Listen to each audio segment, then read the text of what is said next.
Welcome to Tarot Tuesday with Uncommon Methods, your sacred space for intuitive insight, soulful reflection, and mystical guidance. I'm your guide, Jill Marie, intuitive storyteller, soul listener, and keeper of the uncommon. Each week, I tune in and pull from a unique combination of decks to explore our inner and outer world. This week, I'm working with Faded Pocket Love Oracle by Athena Noctua, Healing the Inner Child by Mongendre, and a classic tarot to bring through messages for our highest good. Whether you're here for clarity, comfort, or cosmic connection, trust that you're exactly where you need to be. Now, these decks pulled themselves together. They have a message for us. Let's ground together before we begin. Inhale deeply, hold, and exhale. With every inhale in, imagine a glowing golden light filling every cell of our body, emanating from every inch of our bodies. And every exhale is a release of that which does not support us. Another deep breath in and release. Feel yourself arriving here, safe, supported. Know that this is a safe space. There's no judgment. The only rule is to allow your mind to dream and believe in the magic within you. A deep breath in and release. Peacefully, we begin our reading. I've cleansed and cleared these decks, but now I'm asking for messages that serve our highest good of everyone watching. May this space be protected, sacred, and full of light. So this week's energy is about realignment with your truth. Whether that means emotional healing, nurturing your inner child, or making choices from love and not fear. Your heart is calling you. It's calling you home. It's a time to soften, to remember who you are beneath the noise, and to reconnect with the quiet wisdom inside. Whatever you're navigating, know you are deeply supported. With that in mind, let's get these cards going. So this is the Pocket Love Oracle. Simple cards. And I was called to pull these because I know we all need love. And there's different kinds of love. This one is romantic connection.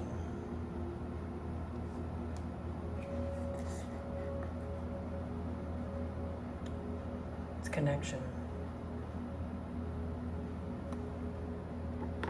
We all crave it. As a human, that's what we all want. This beautiful card is one of the most favorable signs for a positive, passionate, and committed romantic relationship to come. These exist between you and an intangible something. Additionally, this card encourages you to explore more romance in your relationship. Don't let it fade away with time. You got to keep that spark alive. If you're a husband and wife and you have kids, or if you're a man and a woman and a woman, whatever you're in a relationship with, it doesn't matter. You have to keep that connection alive. Keep the spark going. Do things for each other, simple things. Write yourself a love letter. Write yourself a love note. Just know that in that connection, you'll learn, you'll grow, and you'll evolve. You'll both uncover the things that you need to uncover together. And you wouldn't uncover them if you were alone.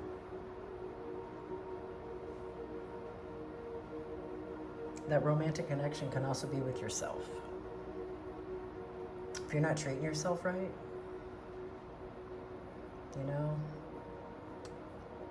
if you normally like to, or if what makes you feel comfortable is shaving your legs every day, and you don't shave your legs every day, you're doing yourself a disservice. If you like to go get your hair done every week and you don't, you put it off and you give yourself excuses, that's not good. You're not honoring the heart that's within you.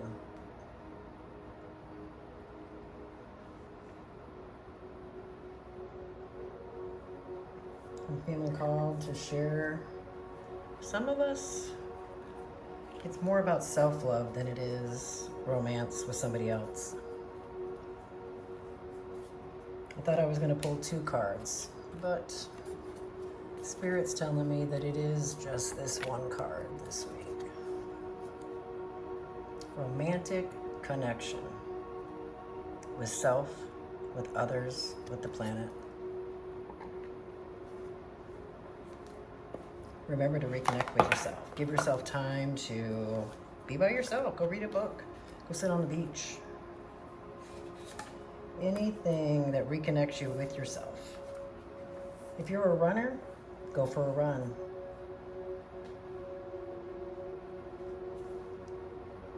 You know who this is talking to.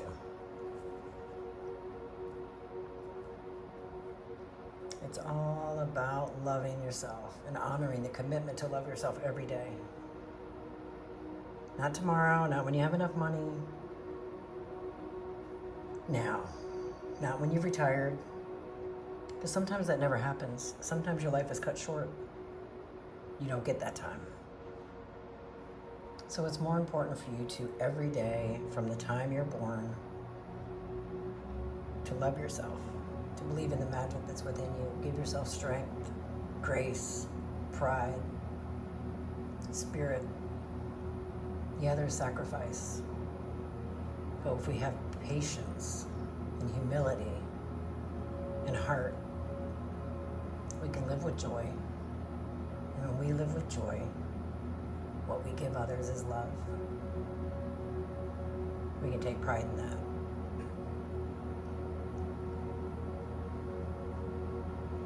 With persistence, it can become an art, taking care of yourself. And people will be like, wow, what's that person doing? I'm loving myself. I'm loving myself. Yep, there's another sing-along. I love it. Love myself, love you guys.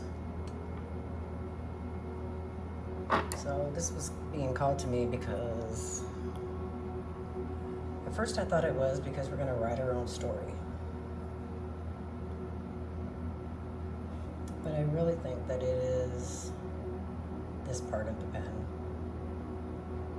And that is the symbol of our heart. And that's how we should hold it.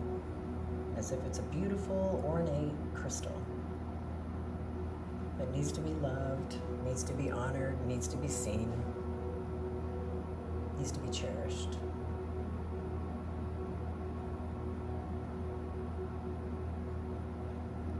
And that's the point of it. So, let's move on to the healing energy of the inner child deck. And I'm being called to place 3 keys: mind, body, and soul. And it just so happens I got me some lapis lazuli and a soda light. It's coming through to me. Here are the inner child deck. Very colorful cards. But we are using this to call in highest good for everyone watching. Mother Nature, spirit guides, guardian angels, animal allies, totems, and ancestors from beyond. What do we need to know this week? The quest. The quest. Looks like they're coming out of a forest going into the opening. The sun is shining. It's not dark and ominous. It's bright and cheerful. A young person on a stag going out into the wilderness.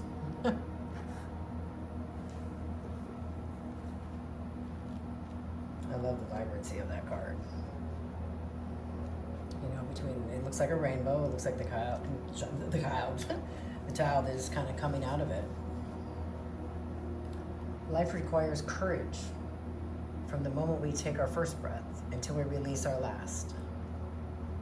This is the invitation from the guidebook. To be alive is to be vulnerable and experience times of trial. Courage exists in the smallest moments. When we take a breath, instead of lashing out at a loved one, when we give of ourselves selflessly, when we stand against injustice, when we love and open our hearts, exposing what is most tender. This card invites you to call on your courage and take a fresh look at your life quest. What is your creative vision for this earth and our global community? What dreams did you have as a child for our world? The sacred calling holds a clue to your creative purpose and destiny in this lifetime. There are no contributions too small. Each action performed with love and kindness is a sacred contribution to our planet.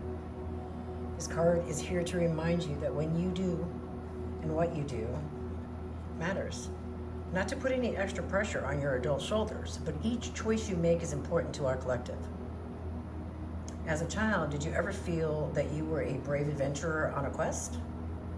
What were you seeking on the quest of becoming who you are today? Reflect on the fortitude and resilience it took to become who you are in this moment. Look at your younger self and say, I honor your courage. You did your best, and that is more than enough for me. Bring yourself to the moment of the last breath you take on this lifetime. And look back on your life and ask yourself if you succeeded in your quest.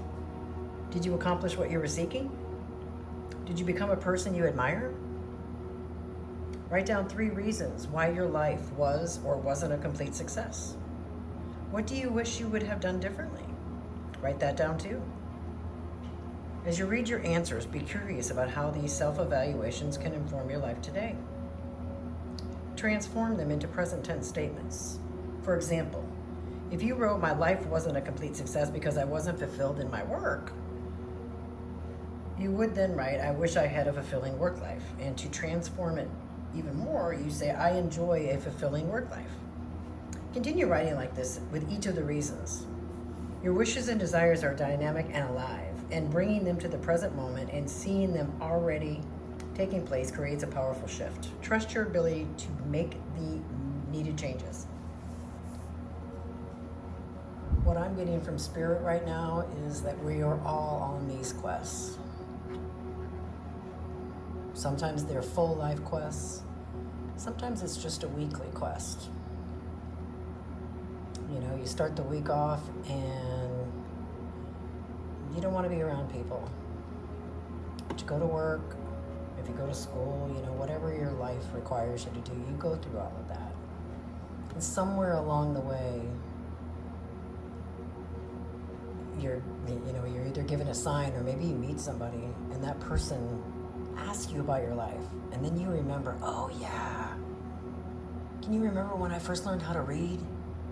And I was a voracious reader. I read and I read and I read and I read, and I would tell and share all the stories that I was reading with everybody.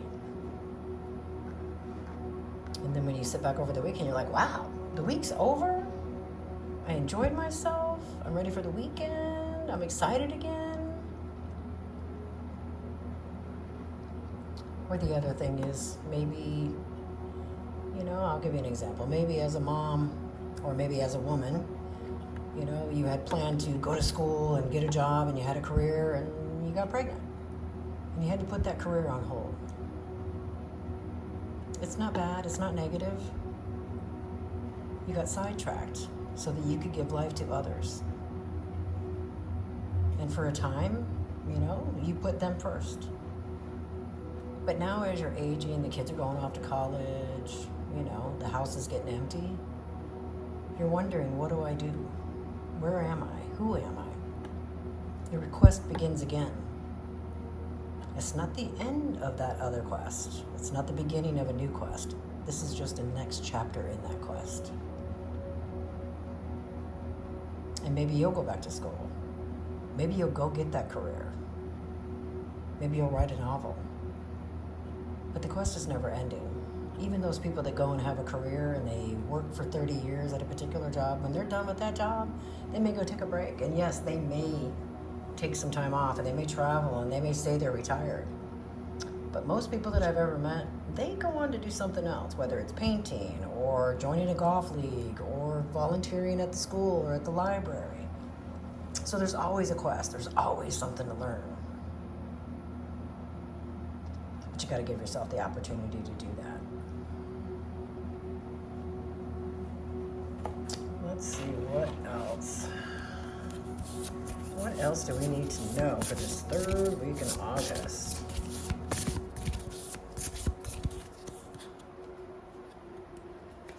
Ooh, blind spot. Well, that couldn't be any more appropriate, huh? Ostrich with its head in the sand. Sometimes I feel like I got my head in the sand. I'm sure other people do too. Beautiful though. It's like the rainbow again. All the colors, bringing all the colors in so that it's not just one thing, it's more than that. It's always more than that. I don't know if you guys pay attention to numbers, but that's 9 and that's 18. Those are good numbers. Definitely, definitely, definitely. So the blind spot. The guidebook says that during our formative years, our environment molds our thoughts and our personality. Adulthood is the process of entangling the threads and becoming the author of our own life. Parents are godlike. You know, they're more than that to their children. These giants, whether they were lovingly angry, present, or distant, gave you life. Their attitude towards you created your first impression of yourself, for better or worse. The journey of connecting with your inner child and meeting their needs disentangles these threads and allows you to raise your head out of the murky darkness and hold it high, owning what belongs to you and releasing what doesn't. Imagine a jumbled pile of cables. In order to make use of them, you first have to put them in order and disentangle them. Until we know where a belief about ourselves comes from, we have a blind spot. Now imagine that all of these tangled cables are plugged into the outlets. If you randomly unplug them, you might power off your computer and lose the work you were doing. Or you might unplug your hard drive or your router. You need strategy, patience, and some deep breathing to follow one cable at a time and locate its function and purpose. Then you can unplug it with confidence and ease. This card invites you to shine a light upon one of these unconscious patterns or behaviors so that you might unplug it at the source.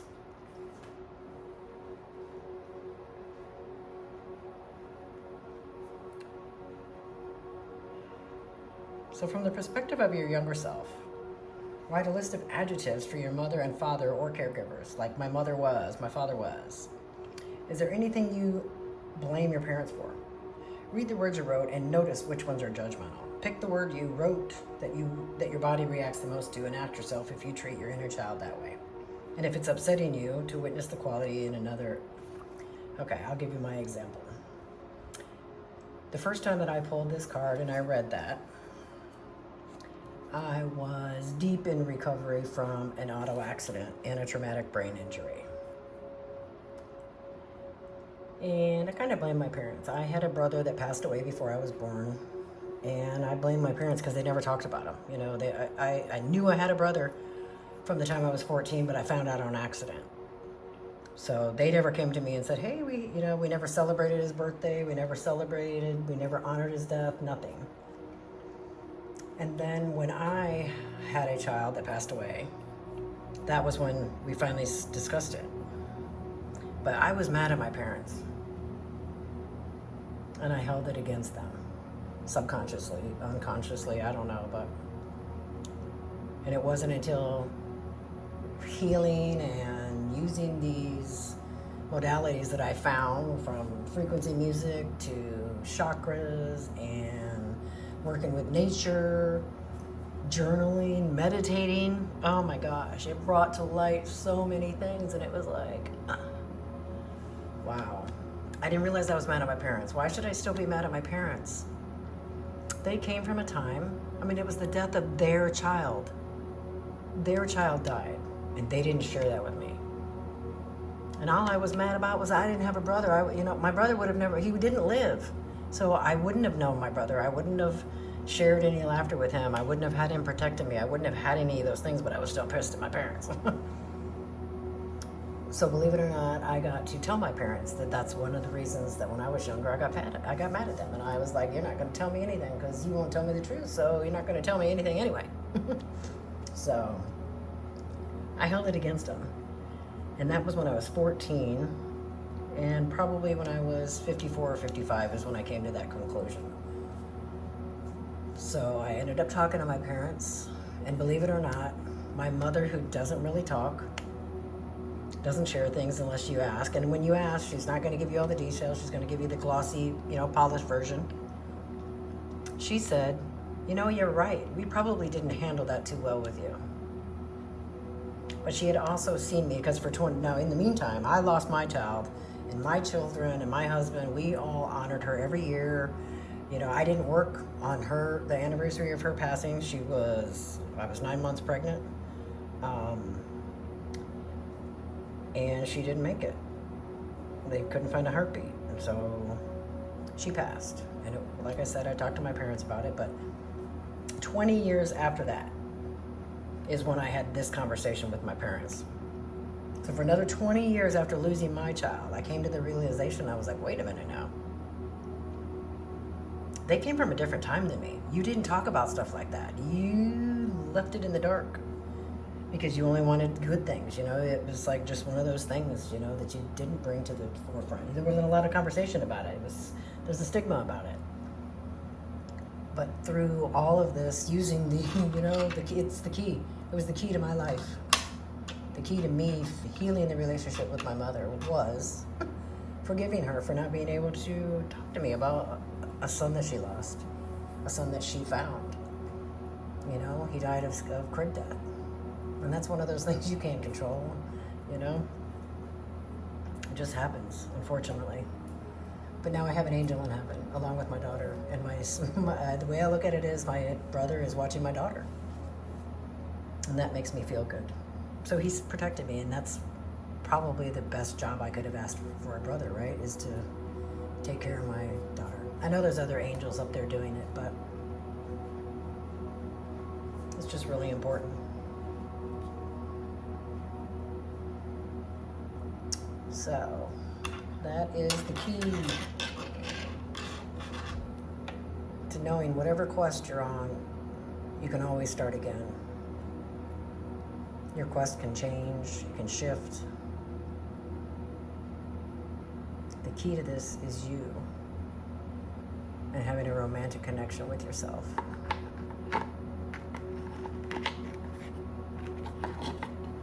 What can you do to honor that for you? I don't know if it's going to stay up there or not. Thought it might, but maybe not.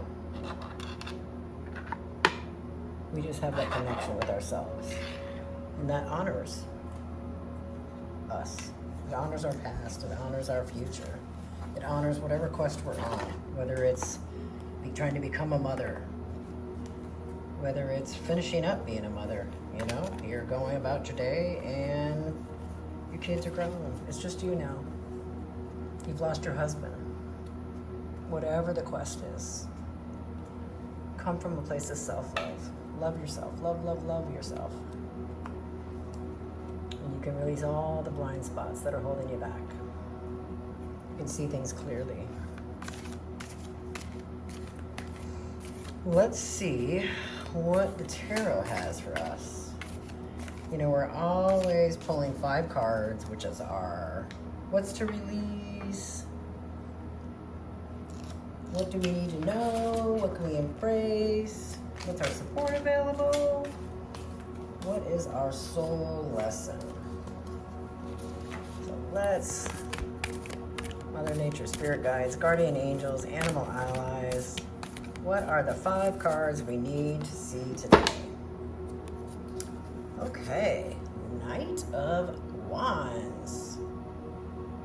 We've got the upright energy, so it's passionate, it's inspired action, adventure, fearless, and impulsiveness. When I turned that over, I got the biggest, it's August right now, so we just got over Lionsgate, and I got this urge of power. A literal surge of power that came through me with this card. Like I'm riding that horse. That's me. That's the knight. What else do we need to know? This is our release. It is the Three of Cups. It's in upright, of course. So it's the celebration, friendship, collaboration, creativity, friendship, community, happiness.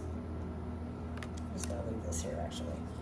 We'll leave these here until we talk about them. Let's just move these down. And we'll put these up here as we go. We know this is our theme for the week. Let's discuss this. Sorry, guys. I didn't plan this thing. I didn't plan it very well.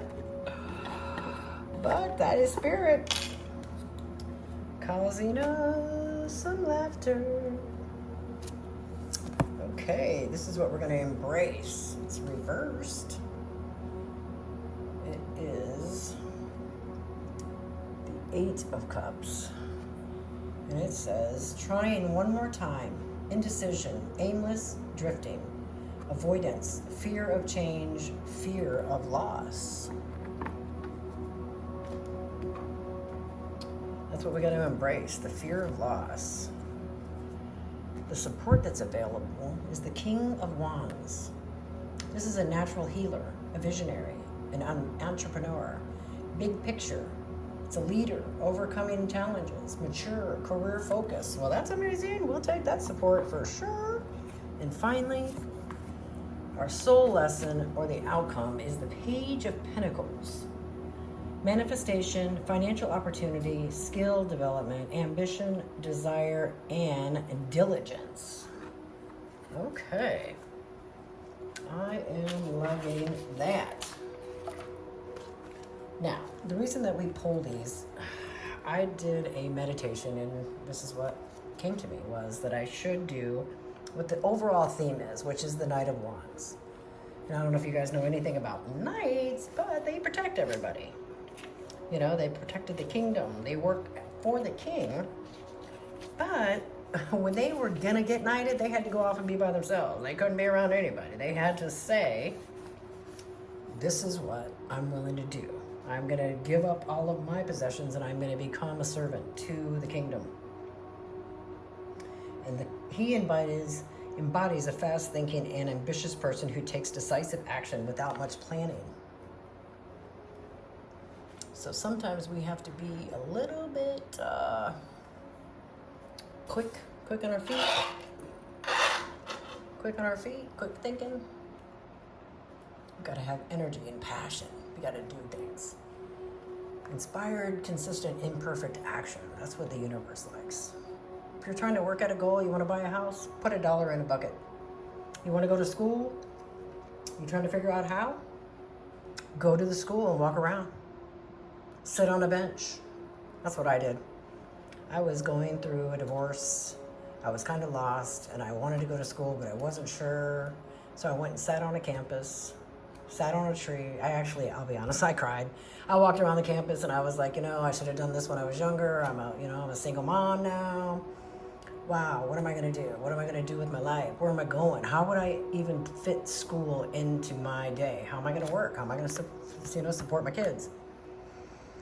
And believe it or not, the provost of that particular campus was walking by and saw me and said, hey, do you mind if I sit with you?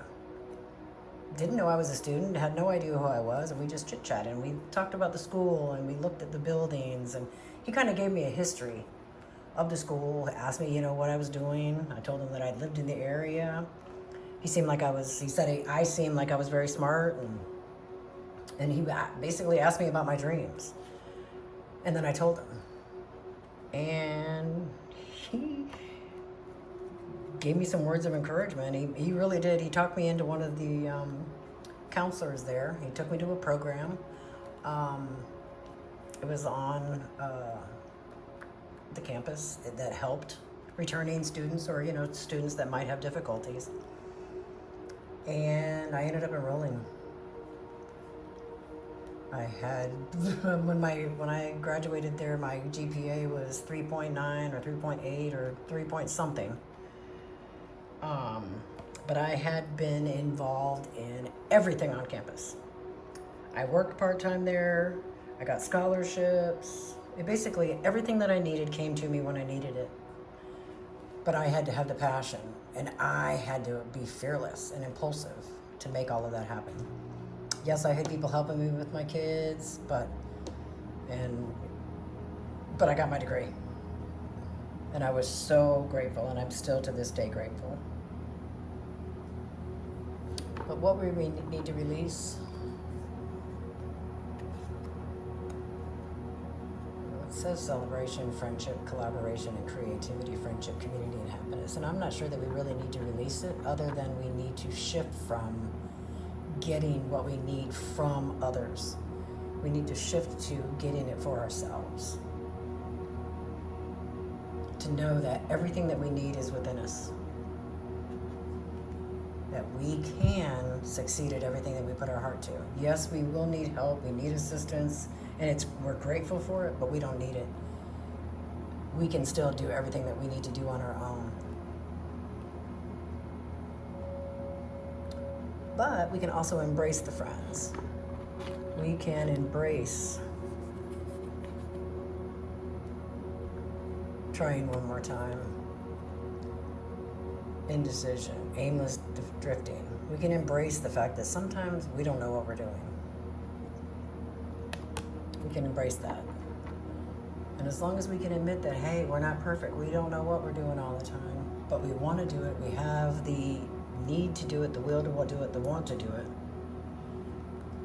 How we need to do it, or the people that we need to help us, will all come to us. The support that's available for us is the King of Wands. A natural leader, a visionary, an entrepreneur, the big picture seer. It's all about allowing ourselves to do what we're supposed to do what our soul calls us to do. This king here, he symbolizes long-term success as a leader. He has the same passion as the other cards, but the maturity to thrive. So this support that we need is there. When I was in school, I would be struggling, and I'd be like, oh my gosh, I've got another bill. I've got, my tuition's going to go up next year, or my class is going to be a little bit more expensive than my budget will allow, and then a scholarship could come in. Or I might find, an outside job I could be babysitting. I started tutoring. I started just doing things for money so that I could keep going with my studies, and it worked. And this Page of Pentacles is our lesson, or the outcome. Manifestation, financial opportunity, skill development, ambition, desire, diligence. When we put everything in, and we use the help of our community, and we believe in ourselves, and we release what we don't need, the support comes along, and our outcome is exactly what we needed. It may not be what you thought it was going to be. It's going to be better. And that's what we always, always, always have to know.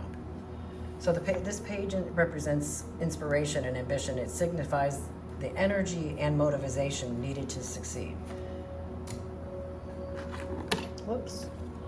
We have it with us. We started with the Knight, and this page is going to finish it off. We are going to do everything that we need to do this week. We've got the internal power. And when we do all of the steps, we release the attachment to other people and believe in ourselves that we have the creativity, that we have whatever it takes to get the task done. We manifest everything we need. And then we can live a life of joy and happiness. And we can accomplish all the tasks that we have in our dreams. That's the message I'm getting. I don't know if that was a tangent, but I felt like I wasn't even the one speaking there. I hope today's message has brought you insight, peace, and a gentle nudge that your soul needed. If you felt connected to the messages today, please like, subscribe, and share with someone who might need a little spiritual love this week.